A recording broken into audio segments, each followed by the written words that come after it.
All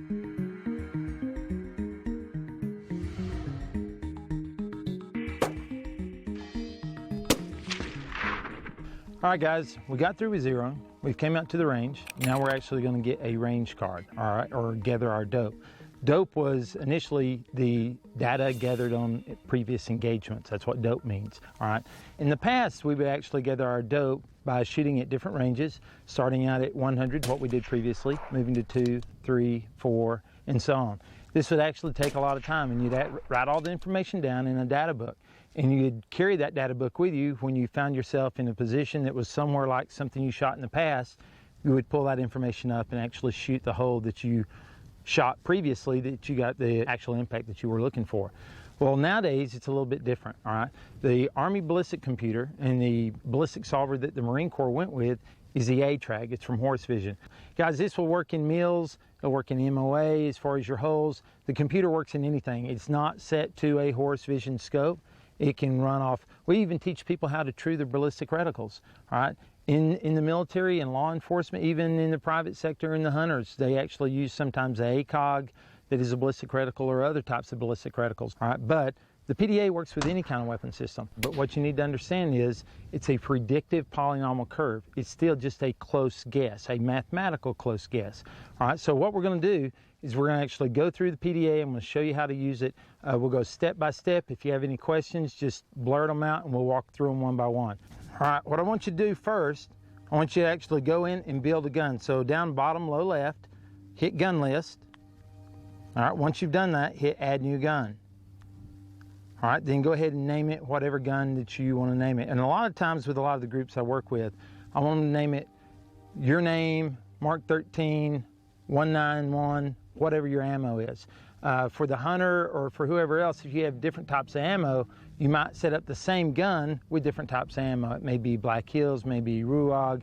If you're shooting the same stuff, you may have a different weight of the bullet, like a 175 or a 168, something like that. So you don't have to go in and change a lot of stuff each time you go into your PDA. You actually just get to go in, down select the gun and ammo combo that you're working in, pull it up, and you're ready to go.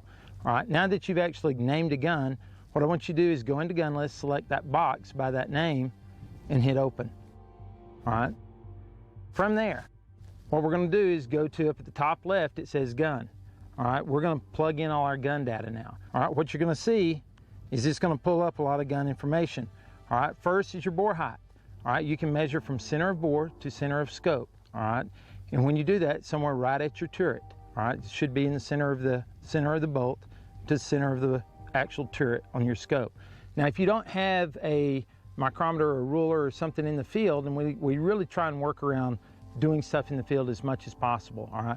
You can take your finger, and every line on your finger is real close to 1 inch, all right? And I'll show you that it really doesn't matter that much, even at long range, if you're a 1/4 of an inch off on your bore height, all right? So once you've got your bore height plugged in, I want you to plug in your bullet weight, all right?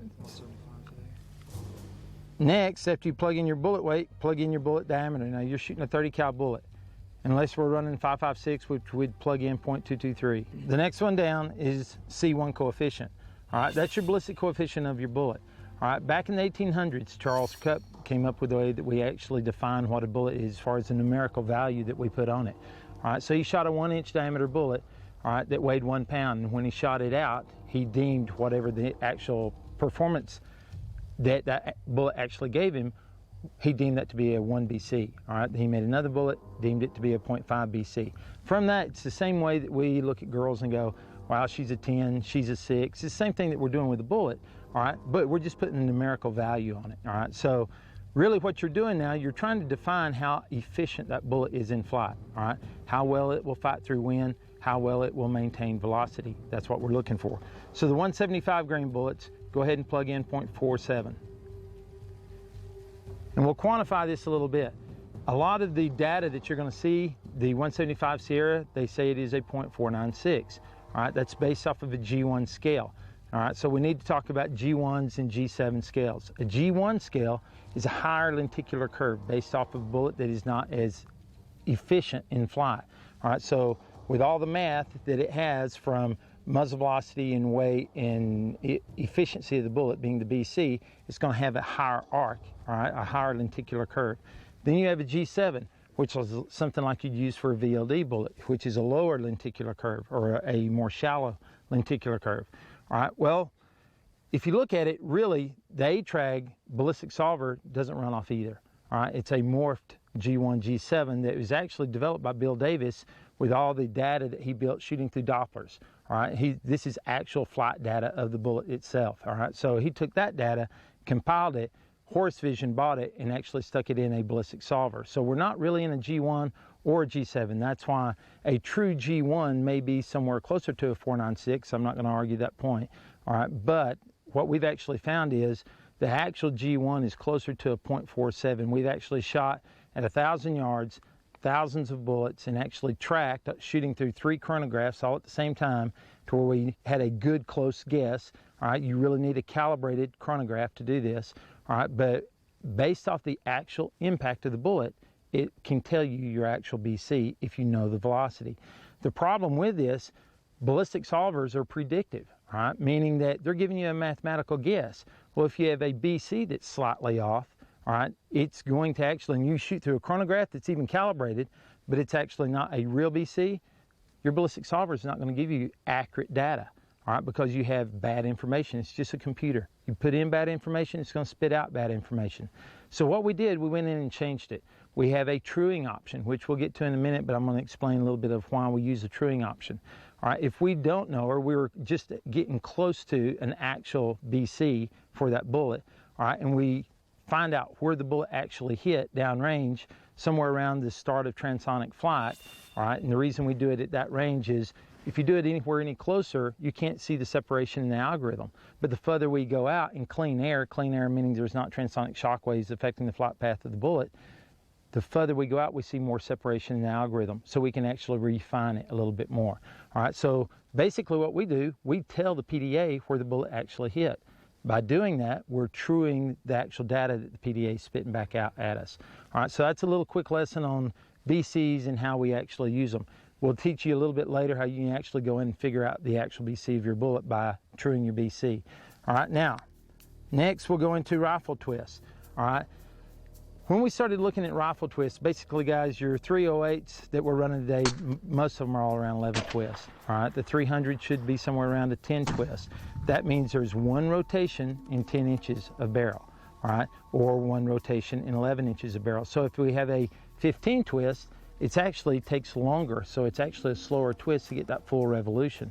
All right, so you actually need to know what your twist rate is of your rifle. It's actually going to give you spin drift. So even with a no-wind environment, shooting at distance, your bullet will track off with a right-hand twist in the direction of your twist, which would be right. All right, so shooting at 2,000 meters, you know, you say, well, how much does it really matter? All right, shooting out to 1 grand, it's really not that much. All right, but shooting out to 2 grand, you can have 40 inches of spin drift nearly, all right, at 2 grand in zero wind that you have to account for. All right, so we'll get back into that a little bit later when we start, and I'll show you on the guns how much there actually is. All right, so next we have muzzle velocity. All right, we've talked through a little bit today.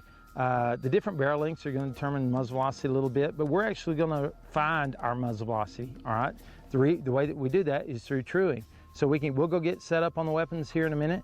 We'll lay down, we'll find the exact range. All right, in doing that, we're actually going to use the laser rangefinder. We do not meal the target trying to estimate range, because if we don't do a really good job estimating the range, we're basically gathering data off of bad information. All right, so we laser the target, we know exact range, you plug the exact range in, and from that point, then we can actually find the actual real muzzle velocity that that bullet is flying on because of where it hit. We already know the BC. We're going to have the correct density altitude plugged into the computer.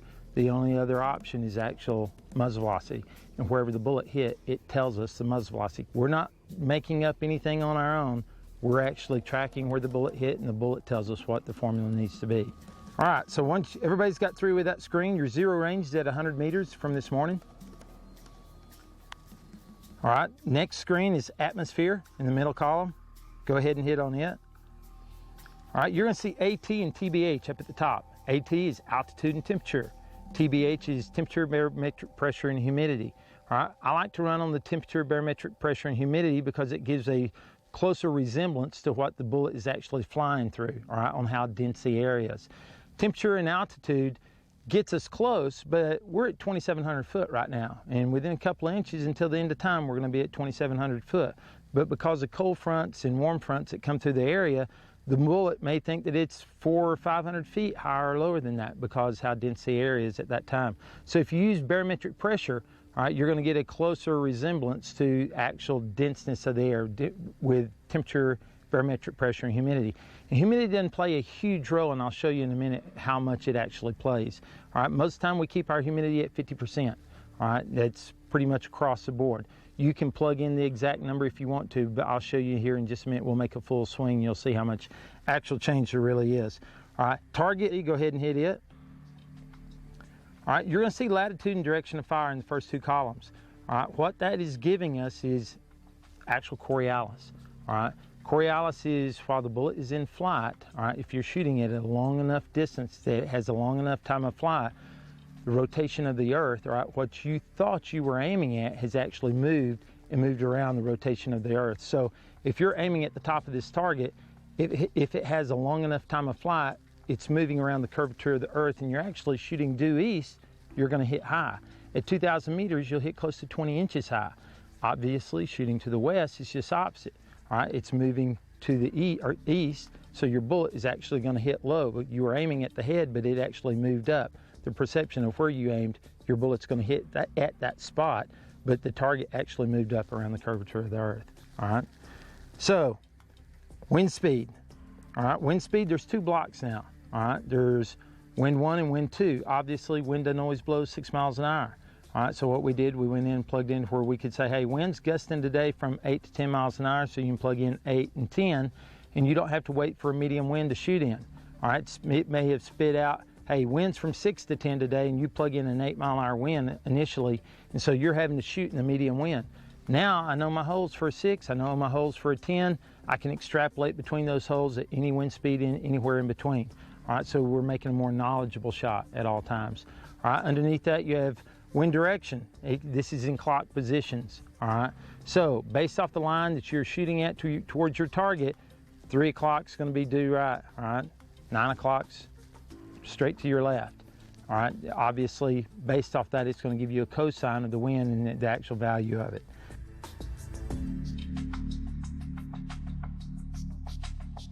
All right, inclination angle, you have C and D. All right, C it says 1 right now and D 0. All right, that means that if we were shooting at 800 meters, you have a full 800 meters, all right, that you're shooting as far as how much your bullet's going to be affected by inclination. All right, so if you actually plugged in 60 degrees, you're going to see that the C is actually going to turn into 50%. All right, so that's what this is. Depending on which inclinometer that you're actually running, you may actually have something that says, hey, I have 30 degrees right now, or you may have something that says 71 or 87, whatever your cosine is, all right, for whatever degrees that you're actually looking at. So that you can plug in either or, and it will change the other one for you. Next line down, target speed. All right, you can plug in the movement of your target as you're looking at it. We can refine this and do this several different ways, but that's what this is for. If the target's moving 2 miles an hour, you plug in 2 there. All right, if you go and look at target range right now, go ahead and plug in 800 and hit done. All right, we'll get back to target speed in a minute, and I'll show you a quick way to actually find the actual speed of the target that you're looking at.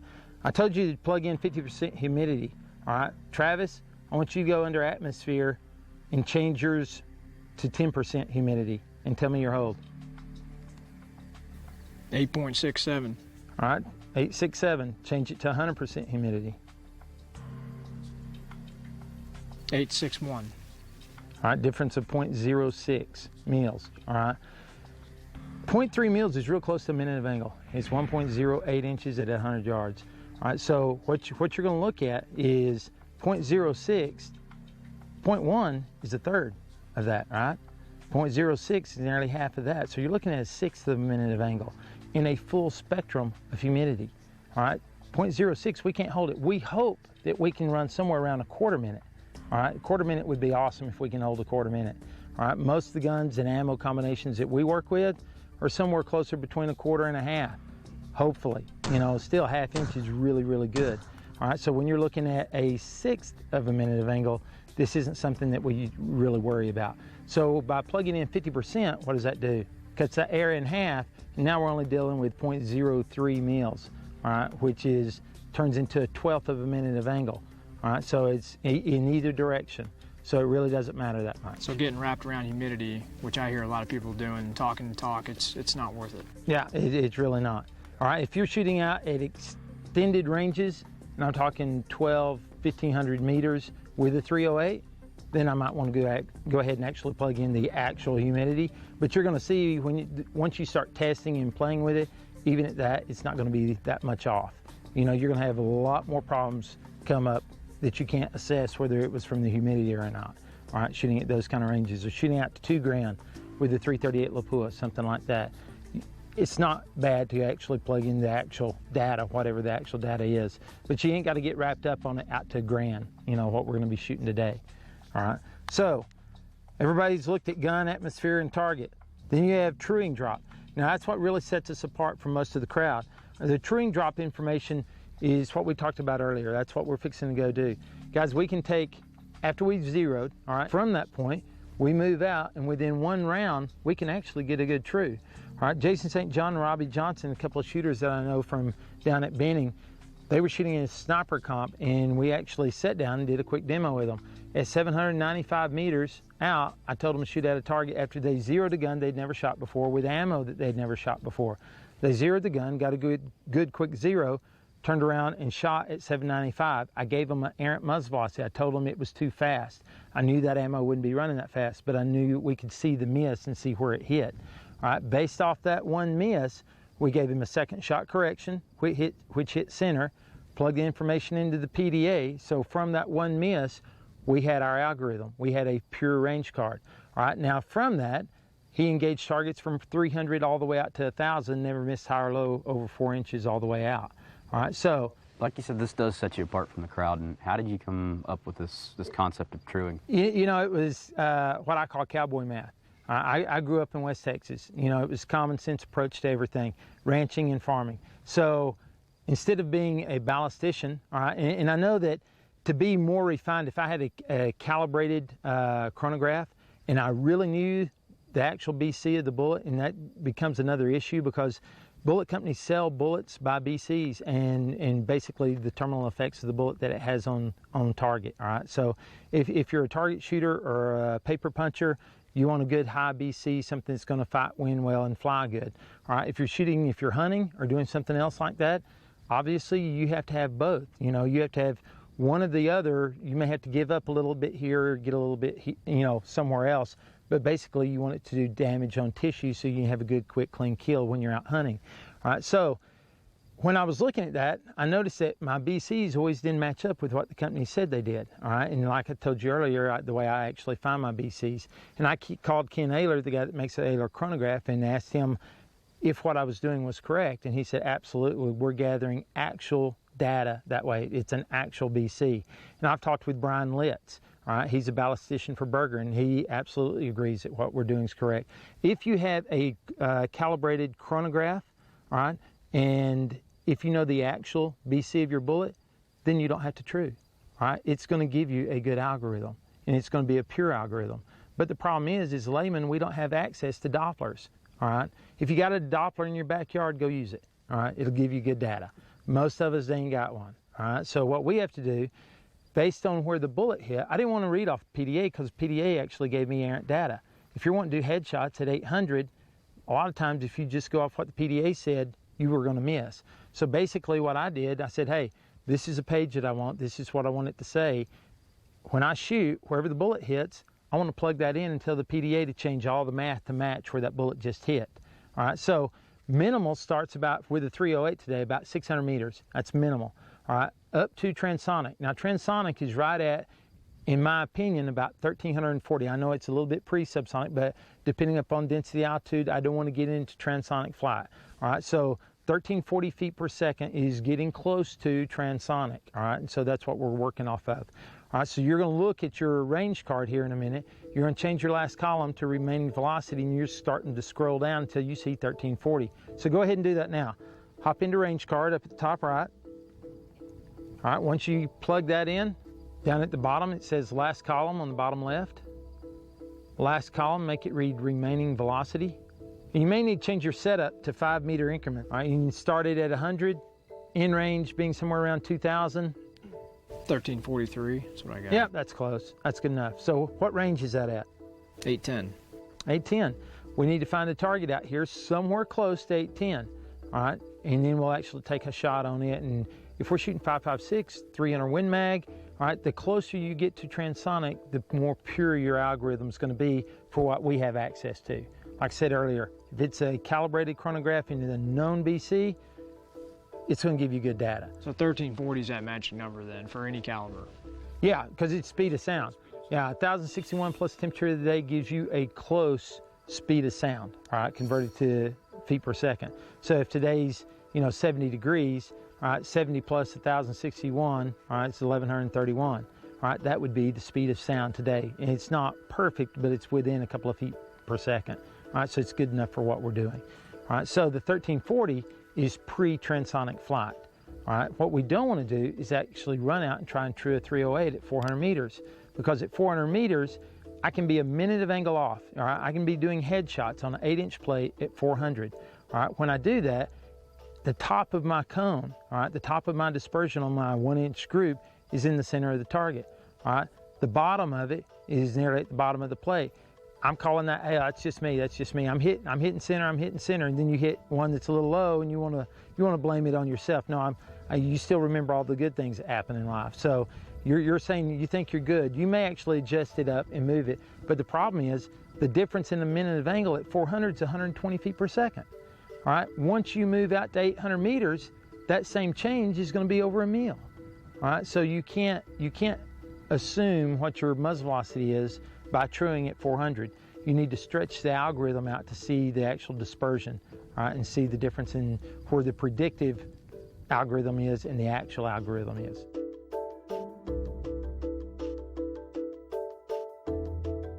So we want to miss by a mile, not by an inch. Yeah. Any more questions? All right, if no more questions, grab your stuff. Let's go over to the guns and we'll actually sit down and true. All right, guys, now what I want you to think about is your scope has to be exactly level. All right, it's very important. We really push putting bubbles on the scopes, all right, because if you can't as much as 2.5 degrees, which seems to be really hard for people to actually see that they're canted that much.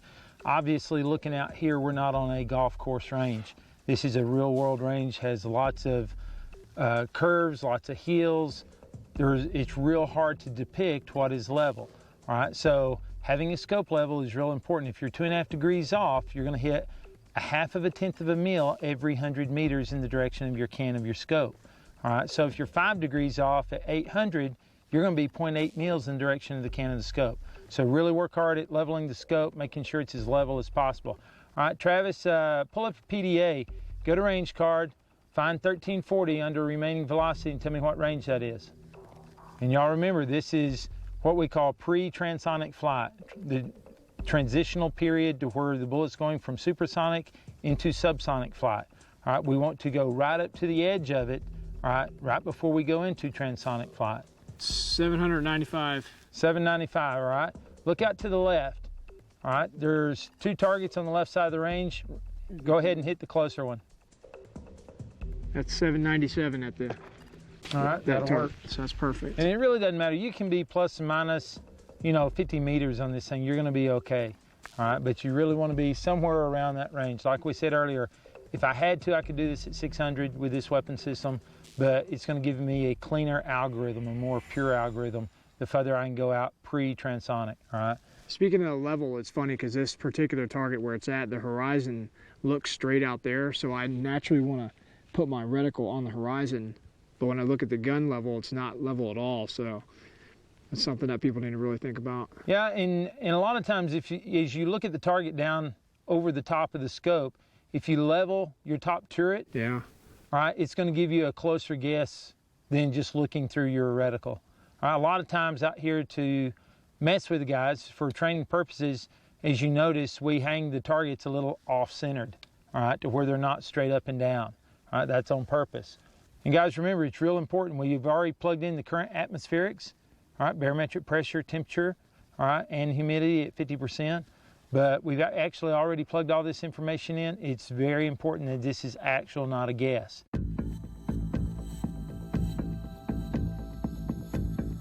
All right, so go ahead and get it good and level. What does it say for 797 meters? What does your PDA say?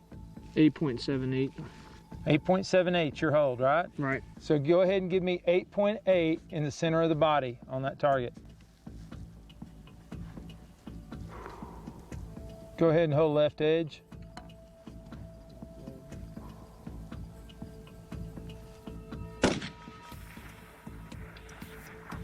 All right, elevation actually looked really good. You were probably belly button height, but your impact was close to 0.7 to the right of where we were holding. So go ahead and hold 0.7 left. And guys, we really don't care. Doesn't even matter if you hit a plate. A lot of times I like to really refine guys on small rocks out at this distance because we can actually see we don't get caught up. You don't want to just hit steel. If the steel's beat up and you hit steel and you're going, yeah, but I'm hitting the target, you may be a minute of angle low. You may be around 0.3 mils off, 0.4 mils off, still hitting steel, and incur bad data for your algorithm. All right, so go ahead and hold 0.7 left, send it again. All right, it was just off the right edge, nearly center for height, so we did a good job estimating the actual muzzle velocity of the weapon system. So go ahead and give me 1 mil left.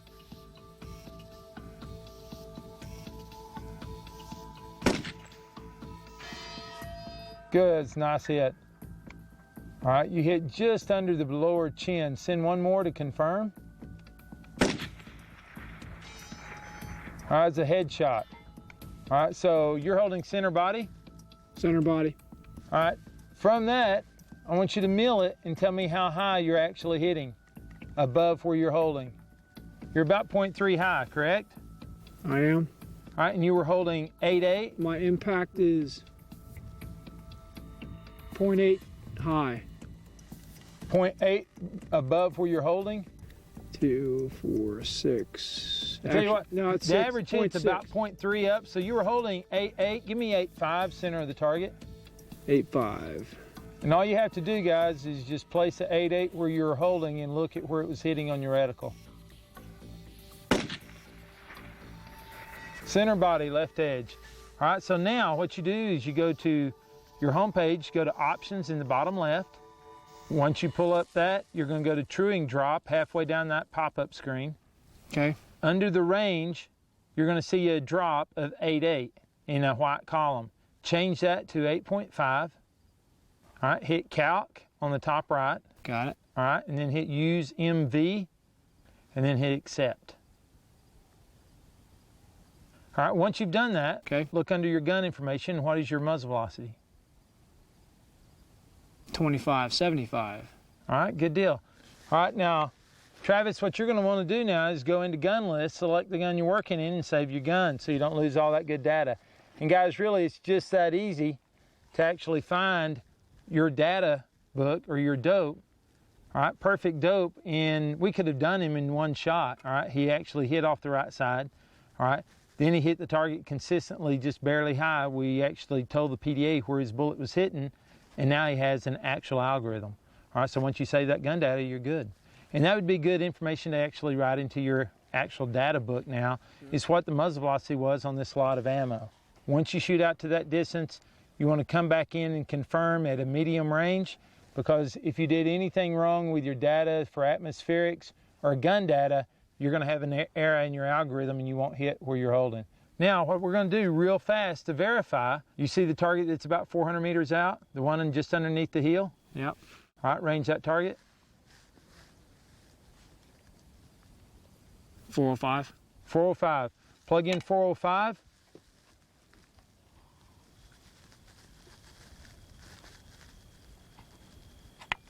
.5. 2.5. Go ahead and give me 2.5 on the target and hold 0.4 left. This is just confirming that we really do have a good algorithm, guys. Give me 0.4 wind, which is left edge. 2.5 center body. Fire when ready.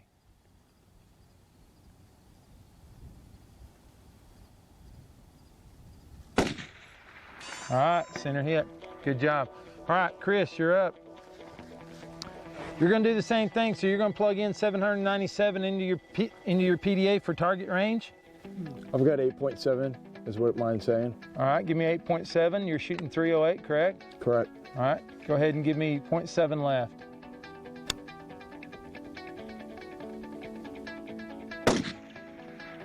All right, just off left side elevation was good.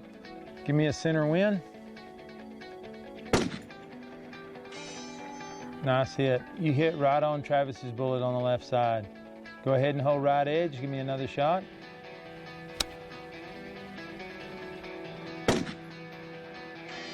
Just up above on his left shoulder, just probably 4 inches under his left shoulder. It's still well within half minute of angle on the target. That's good, both shots. All right, so we know we have a good algorithm. Go back in, make sure you save the gun. All right, Mike, same deal. All right, just give me center wind. 8.78. All right, so you'd hold 8.8. You just round that last number up. Headshot. All right, you were holding center body? I was. All right, go ahead and give me another shot. We'll confirm.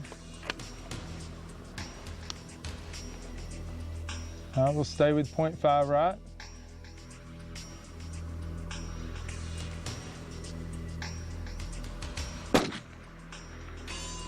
Headshot again. All right, so from where you're aiming, look in mils, how far it is to where your bullet is hitting. Looks like about 0.4, correct? That's what I'm getting to. All right, so you dialed on 8.8, so take 0.4 off, come to 8.4. All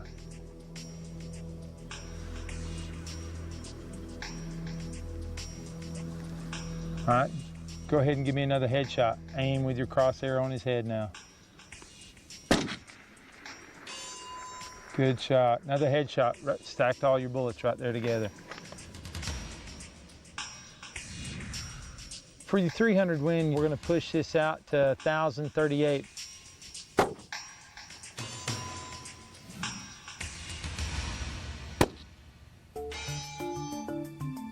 Well, Todd, I found that really interesting. I mean, just conducting a test, just expanding on the zero at a range we once thought of as the maximum effective range for the weapon system. You know, it really is. Used to, it'd take, you know, a couple of hundred rounds to actually lay down and shoot at 200 and 300 and 400. And at that time, you're actually incurring human error into your dope book, right? So while you're gathering your dope, you're actually incurring all the errors that we put into it. So what we're trying to do is actually just take out the human error as much as possible, gather the data at the maximum range pre-transonic, and then once you do that, you have a perfect algorithm all the way back.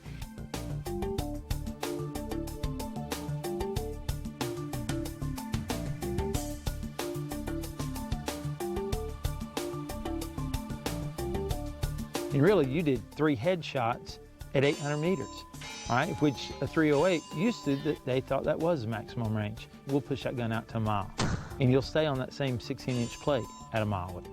I'm looking forward to it. Yeah, it is amazing. It's interesting, but you know, it's a deal. It's not hard. You know, in a lot of schools, they used to teach that 800 was kind of give or take. You know, you'd hit some, you'd miss some, and obviously as wind increases, it's going to get hard to call wind. You know, the reason we come to West Texas for training is wind is constantly, you know, 15 to 20 miles an hour every day. You know, we've been real lucky, you know, today the wind wasn't really blowing that much, you know, but it's still tricky because of all the terrain features. You know, wind changed left and right. Nearly every time somebody got up is a different wind for them, you know, so the winds out here every 5 miles an hour, you lose about a 10% hit probability. You know, it sounds like a lot initially, but you're 4 really good shooters. But I promise you, if you lay down tomorrow morning and you say, okay, there's a target at 800, you have a perfect dope book now. You have a perfect, you know, range. You lay down and take a shot. If the wind's blowing 23 miles an hour, I promise you, you know, you're going to have about 6 out of 10 guys be able to make the shot and hit and connect past 600, you know, by calling your own wind, making their own judgment, and making that shot. So That's why we come out here. It's not hard, and you can do it very fast. And like you said earlier, the greatest thing about this concept is the minimal amount of ammo. I mean, like you said, Mike just made 3 headshots right after he just got done zeroing. And we did that at 800 yards, and we confirmed at 405. So we just saved a lot of time, money, and effort, where normally we would do exactly that. 100, 200, 300, 400, 5, 6, 7, 8, 9, 10, and how many rounds and how much human error is going into that with body position and all other stuff. That's a really great point. Yeah, absolutely. And you brought up something good. That zero is very important. If you have a bad zero, guess what's going to happen? Everything when you shoot else out at range, magnifies. you've got bad data now. So you may hit. You'll be perfect at 800 because your bullet just hit there. But those interim ranges, that's why we went back and checked at 4. If you had a bad zero, it's going to start showing up at that distance. So, Well, the other part was the fact that you said the bullet doesn't lie, because when Travis first shot, he had to make some adjustments based on some speed. And the fact is, you can argue that all day long, or you can enter in the correct data of what it actually is, and therefore really true to the gun and the bullet and everything. you know, it's really interesting. The truing deal is really scientific. You know, even though it's kind of a cowboy method of getting, it's kind of like doing the backwards math, you know, to getting your data. But it's very scientific in that that's where your bullet just hit. Why would you want to argue with your bullet? So if that bullet doesn't get to vote, once it leaves that barrel, it's going to have the same drop due to gravity every time that it goes out. So if you have the correct density altitude, if you have the correct BC, the correct muzzle velocity, it's going to hit at the same point. We may not know the exact BC, the reality of it. We may not know the exact muzzle velocity, but as long as we get really close on our BC, all right, go off of, you know, the factory specs of that bullet, all right, and true, if you actually go off the factory spec of the bullet and it's slightly off, and guys, I have 2 good chronographs, and we interlink them and shoot through both of them at the same time. And they're high dollar chronographs, and they're 20 feet per second different than each other. All right, so that 20 feet per second at that target distance is a miss. All right, so we can't go off that. He couldn't have made 3 headshots if he was 20 feet per second off. All right, so what you really got to do is accept that even though you may be a little bit low on your BC, your muzzle velocity is going to actually be a little bit higher in the PDA than what may be reality on a calibrated chronograph. But it doesn't matter because the algorithm is going to be correct. All right, you may be slightly off, but it's going to be less than what the minute of angle of what you can shoot and what the gun can hold. All right, so it's still a very accurate algorithm to actually use. All right, so what's next? What's next is we'll actually learn to use a PDA. All right, so we're going to range targets, plug the information in, go from 300 meters all the way out to 1,200 meters. And with the big guns, we'll actually even push out further. Then after everybody feels comfortable and they understand how to use everything, we'll even go further than that. We'll push out to a mile. Well, that's certainly going to be interesting going out to a mile with 308. Everybody does it. Everybody in the class hits a 16-inch wide target at a mile. Well, let's do it. All right, let's go.